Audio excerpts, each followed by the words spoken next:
Phoenix didn't go according to plan, and now he's heading to Houston to play for a fifth team in his career. The Suns got a haul in return for the aging superstar, with the Rockets giving up Jalen Green, Dillon Brooks, the number 10 pick in this year's draft, and 5 second-round picks. The Thunder are favorites to repeat as NBA champions at plus 210, but the rest of the title odds have been shaken up over the last week. The Rockets jumped to 8-1 since acquiring Kevin, which is tied for the second shortest odds. LeBron James and the Lakers sit at 14-1.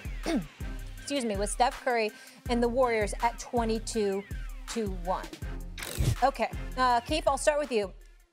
Who's most likely to make the finals next season? Is it KD, LeBron, or Steph?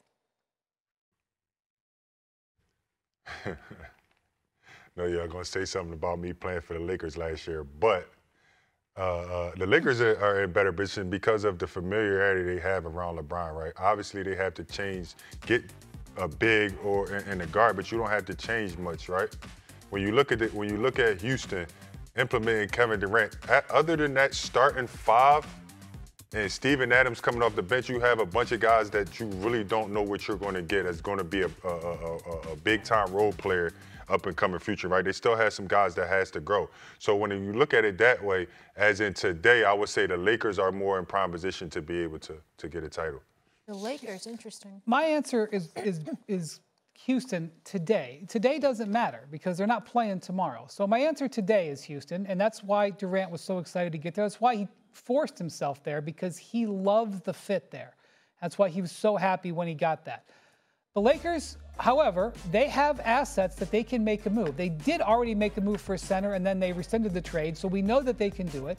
And the second thing is let's see what Luka looks like this summer. There is all kinds of stories coming out from Europe that Luka has dedicated himself this summer, and he is going to be, I believe his plan is to play for Slovenia at the European Championships. And so we're going to see, Molly, what Luka looks like. We could see Luka, a whole different Luka, play for Slovenia this summer, and we could see the moves that the Lakers make, and I could be on Markieff's side. So I'm gonna wait and see, but today my answer is Durant.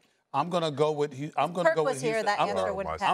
I'm gonna go with Houston and Durant, and I don't see how on earth Keith is in a position to refute it, considering how much he has raved about the greatness of Kevin Durant.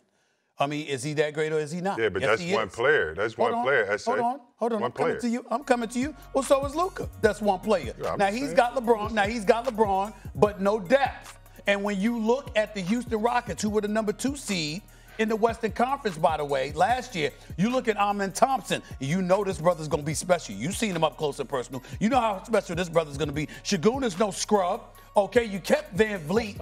Jabari Smith averaged 12 a game. Okay, you still got Easton. You got Steven Adams. I'm looking at, you could go 7 deep. Reed Shepherd. You can go, Shepherd. You can go 7-8 deep with Houston right now.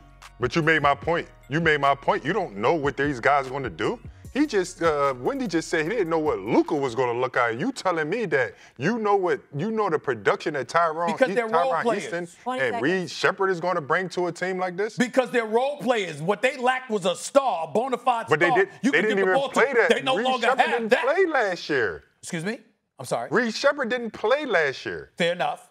But Easton did. Adams did. But Ty Easton will be coming into his Van own. Vliet did. Şengün did. I'm looking at the rest of them. But they all starting five. With KD. It's a starting five, like I said. It's a starting five. I feel like you're right, but Keith wins it based on intensity and delivery he just gave in that. Right. All right, sure do.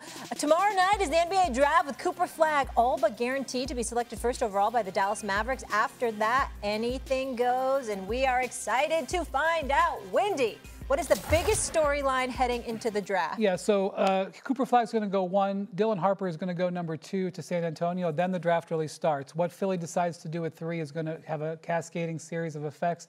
Ace Bailey is going to be the biggest name. It seems like he's trying to gear himself to a team.